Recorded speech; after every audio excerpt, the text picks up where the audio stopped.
Hey everyone, and welcome to another GameXplain discussion. I'm your host, Derek Bittner, and I'm joined today by John Cartwright and Steve Bowling to discuss the Switch ports of Resident Evil 0, Resident Evil REmake, and Resident Evil 4. How well do they really hold up on the Switch? Well, let's get started. So yeah, we actually got all three games, Resident Evil games, coming to the Switch, and we just split them up between the three of us. John got Resident Evil 4, obviously. I got the Resident Evil REmake, and Steve got Resident Evil 0, because we hate him. I drew the short straw. Yeah. No, I think it has its okay points, but yeah.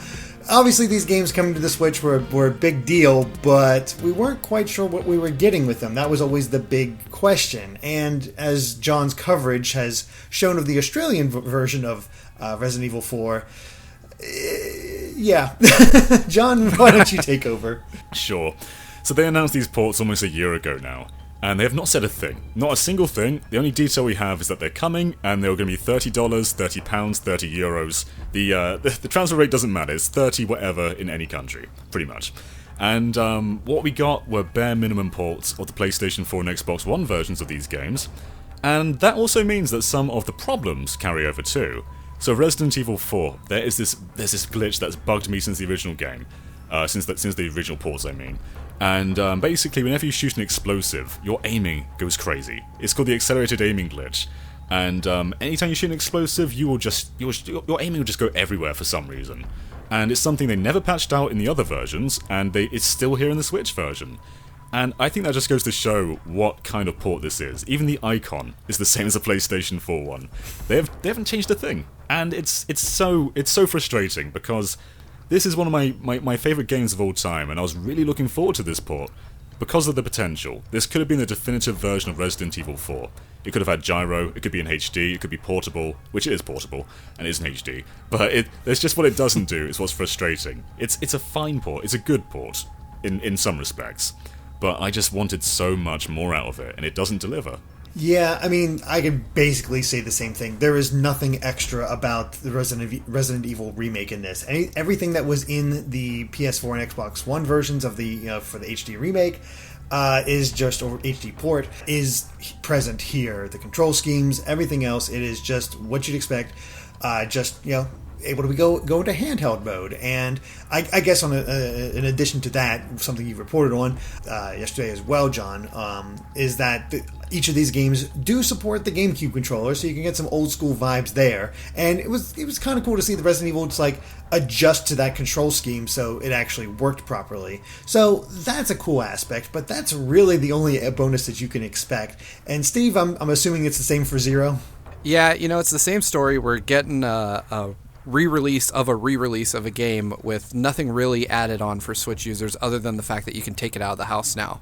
Resident Evil 0, as you implied, is not really the most fondly remembered Resident Evil game either, so I'm really not sure how much people are going to want to take this one out of the house. But yeah, it's the same thing you two have seen in your versions as well. There's no additional content. There's nothing to really get Switch owners to want to spend that $30 on this game. Yeah, and here's a question for you guys as well. Do you think portability warrants the price tag being doubled? Because honestly, I don't think it does. I think portability is a feature of the Switch, not of these games. I don't think adding nothing to these games, adding no new content or any new development, really warrants a higher price tag. No, not at all. Because, there's the whole fact that portable games, handheld games, tend to be cheaper than console games. So, yeah, it's cool I can take a handheld, but that, as you said, that's just a feature of the Switch. And, it's cool to do it. I took a look at it, and it's beautiful on the Switch screen. It looks nice.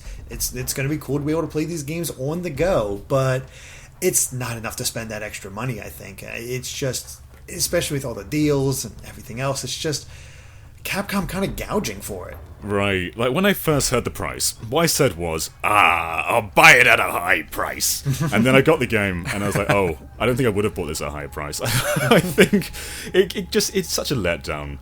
Because when the Mercenaries 3D came to 3DS, and I played through those Resident Evil 4 Village levels on that game, I just sort of yearned for a portable version of this. I've wanted that for so long now. And now that it's finally here, it just hurts that it let me down like this. Because it should have and it could have been so much more. I think that these games aren't worth paying a premium to have on the go with you. They're still the type of games that I would rather enjoy seated in my house with my full entertainment setup. I just don't see paying nearly double the price to get portability with this. Yeah, this is definitely something like sit in your room, have the lights off, enjoy the sound quality. Because the thing is, we should emphasize these are all still good games. Even Resident Evil 0 has stuff to enjoy about them. It might not be the best of the bunch, but there's still something to enjoy, and they're still good on their own. It's just nothing extra was brought to these games. Exactly. They're all good portable games too. Like, if you're into speedrunning, you can finish the original Resident Evil in quite a quick time. And being able to just play it on a train journey or something, that's totally possible. And with Resident Evil 4, you can play the Mercenaries, you can just play through the game and try and speedrun it if you want to. These are all really replayable and fun games to just take on the go. But, again, whether that's worth the higher price tag, I don't know. Honestly, I'd say wait for a sale with these if you're interested. Mm-hmm. Capcom does sales pretty often, and it's just weird that it should be at $20 because hey, these 3 games for $60, like a full one collection, that kind of works for me. That makes sense. But if you look at how much effort was put into like the Spyro remakes, all 3 of those games, Crash as well, completely remade from the ground up, fixing things, making them paired across the entire set, and only $40. And yet you have to pay $30 for just one of these games on the Switch. And it's when you start comparing those price values, it's like, something's off here. Yeah, and even look at Capcom's other efforts. Okami HD, I think that had price parity with other versions, and is also technically the definitive version, because not only does it have all the features of the other console versions, but it's also portable, has HD Rumble. And even look at the Revelations games on Switch. They both have gyro controls. The Revelations games have gyro controls, and Resident Evil 4 doesn't. Mm-hmm. Oh, I just can't fathom that. Yeah, and we got the entire trilogy of Ace Attorney at a decent price. We have Onimusha, came out the same day as other consoles, and has all the features there that you'd expect. It's just, for whatever reason, they decided to not go the extra mile with these. It makes me worry for Devil May Cry as well, because they're already kind of doing it dirty by selling it on its own. And I'm starting to think, what if they just charged them $30 for this for DMC1, and then sell DMC3 later down the road? I wouldn't put it past them after this. Or maybe they're waiting to see how these perform before jumping into DMC, but either way, it's a very similar practice so far. It's a weird thing, but I mean, let's get beyond them as complaining about what they don't have. I mean, beyond the issues with Resident Evil 4, I mean, I have to ask, does it hold up? Obviously, it probably does. Yeah, of course it does. So, Resident Evil 4, I think, will never not hold up. It's kind of grounded in its limitations, so it still has, if you look at other shooters of its era, like Gears of War, I think those are starting to show their age a little bit, but Resident Evil 4, everything works around the control scheme. So you can't aim and shoot at the same time. You have to decide to do one of them or the other. And because of that, enemies are designed in a way where they'll sort of hobble towards you when they're close, but run when they're far away. So because of that sort of limitation, the game is always going to feel grounded. And the atmosphere and pacing is just excellent in this game. I think it might be one of the best paced games ever. Perhaps it goes on for a bit long at times, but there's never really a dull moment. And when there is a dull moment, it's just sort of setting you up for the next big extravaganza. So I think Resident Evil 4 might even be my favourite game. It's definitely up there. And having it on a handheld really is fun. It really is a lot of fun. And I can't take that away from it. It's just, it is just disappointing. It's always in the back of your mind that this could have just been something bigger and better. But either way, this is Resident Evil 4 still, and it is still a lot of fun. It's been interesting to go back to the original Resident Evil remake after playing Resident Evil 2, because this was the big remake. You're like, man, look how much better they're making it than the original PlayStation 1 version, and everything else. And granted, it does seem to be better. I've never played the original PlayStation version, so I can't really say for sure. But it's funny to go back to those fixed camera angles and not being able to aim at specific body parts of the zombies and just the limitations that it had. But it's still fun. Like, I'm still having a good time. But it feels a lot more archaic because of the lack of those, and it's very obvious when something's pre-rendered and when something's not. That's always kind of stood out for it. But it still nails the atmosphere. Although the voice acting is a lot more stiff than I remembered it being. Like, I didn't quite realize that. It's kind of funny, too. It feels like maybe it's time for Resident Evil to get another remake. To put it more in line with 2. It's funny you mentioned the pre-rendered backgrounds, because I always felt on GameCube that they merged rather well with the visuals. So maybe it's just because it's in HD now that the character models stand out a bit more and other elements. How did you feel about that, Steve, with Zero? Did you feel the HD treatment kind of makes the pre-rendered backgrounds, be a bit more jarring, or does it still hold up fairly well for you? I actually felt that visually Resident Evil 0 held up pretty well. There is definitely a clear separation between the character models and the backgrounds, but it wasn't nearly as bad as I expected it to be.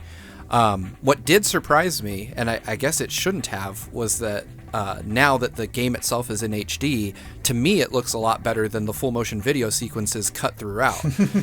Because those upscaled 480p videos look really blurry, especially on a big screen TV.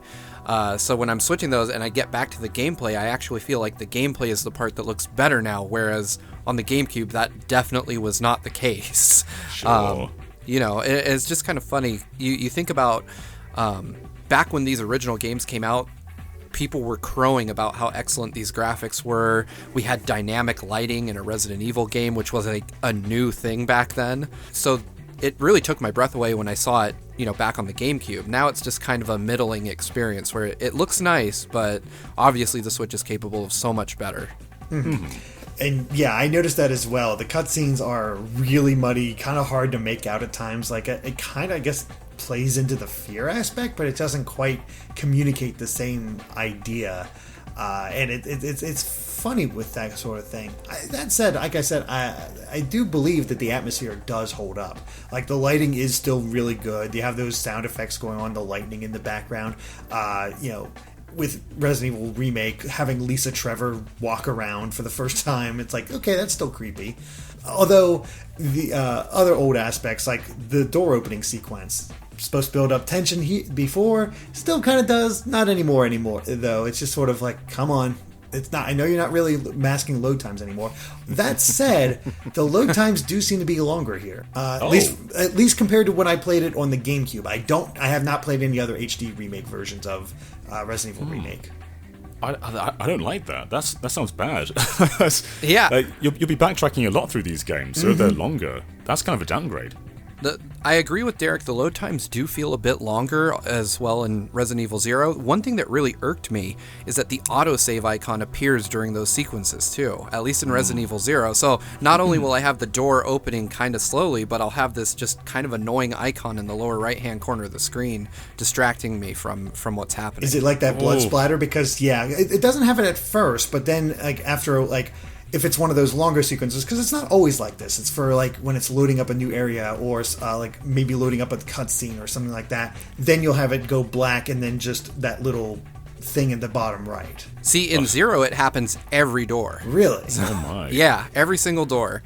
It happens during the door opening animation, and in rare instances, the screen will fade to black after that and continue for another second. Oh jeez. To go on a tangent, we did an Under the Super Scope about loading, and I praised Resident Evil for not having load screens, of just masking it in the context of its game. This undermines that completely. Take it back, John. Yeah. Why not just make the door animation slower if you're going to have a load screen? Why have a load screen then go to another load screen? What sense is there in that? Yeah, I wouldn't even call it a load screen. It's just a black screen with a little thing in the bottom corner. Because I don't think this is autosave, because there is no autosaving in Resident Evil Remake. But sure, yeah. They learned that the hard way. It's like, oh crap, I forgot about this trap and died instantly. Crap. Well, yeah, I had to remind myself that I needed ink ribbons and a typewriter to save. The first time I played for a little while, maybe 30 minutes, and then realized I had to start over. Mm-hmm. And I appreciate the map system in Resident Evil Remake, because it'll be red if you haven't collected everything, and also be blue and it'll mark doors that are locked and whatnot. But Resident Evil 2 goes a step beyond that, saying, hey, here's the secret thing you need to work with, and hey, here's what kind of key you need for this door, as long as you've looked at that door. And that's not there in Resident Evil, so I've had to do a lot of backtracking. It was like, crap, which door was it? Because the first time I played Resident Evil Remake on GameCube, I had a guide with me the entire time. This is the first time I've attempted it without said guide, and I'm enjoying it still, but I'm mystified at how much backtracking I've been doing. It's kind of jarring to go back to after the Resident Evil 2 remake, because I guess there weren't that many puzzles in that game, really. It was more about... it's more like Metroidvania-ish, where you're just kind of going from room to room, and just trying to find a way to proceed, whereas there's a lot more puzzles in the older Resident Evils. Which, I guess that's kind of a good thing or bad thing, depending on your tastes. But it's definitely an interesting case study to return to after the remake being coming out so recently. Mm-hmm. Now, Steve, with the item boxes in Resident Evil 0, losing those, is that still a pain in the butt? Yeah, no changes there. So you still have your localized item boxes, and if you need something, you have to take it with you. So yeah, that's definitely still there, and I wish they would have changed it. but like we've all discussed, this is basically the HD re-release. They've done very little to get it onto the Switch, literally the bare minimum. I don't like how the HD version of Resident Evil 4 looks, honestly. I think it looks too bright. I think the textures they're not quite as appealing. It kind of loses the vibe. And the lighting's a little bit downgraded from the GameCube too, I think. They just made everything look brighter and cleaner, which I don't think does much for a horror game, honestly. The PC version actually has two choices. You can play with the HD textures and the original textures. And for some reason, that is not available in the PS4 version, the Xbox One version, or now the Switch version. So I was kind of hoping in the back of my head that they would include that in the Switch version, because we're paying more, but they didn't. So you're getting what I think is a worse looking version than the original. On the load screen front, though, it's pretty good. Like, the load screens basically don't exist. It does say loading, but it lasts like a second. But yeah, I just wish they had a few more extras or options to choose from. I mean, we still have the option to not have the tank controls, which is both a good thing and a bad thing. One, it does control a little bit better, and you have a lot more options for movement. But I also found myself getting stuck in corners a lot during those tight, like, camera angle changes, where it's like, I know I can hold a direction, but every so often I do have to change which direction I'm going, and then all of a sudden it's like, which way do I point? And that's kind of got me mixed up. But as we talked about before we even started this, John, it also makes it a lot easier to dodge zombies, which might take away a bit from the game if you're, want to have more of a challenge. Sure. Did you play with the new controls, Steve, or the tank controls?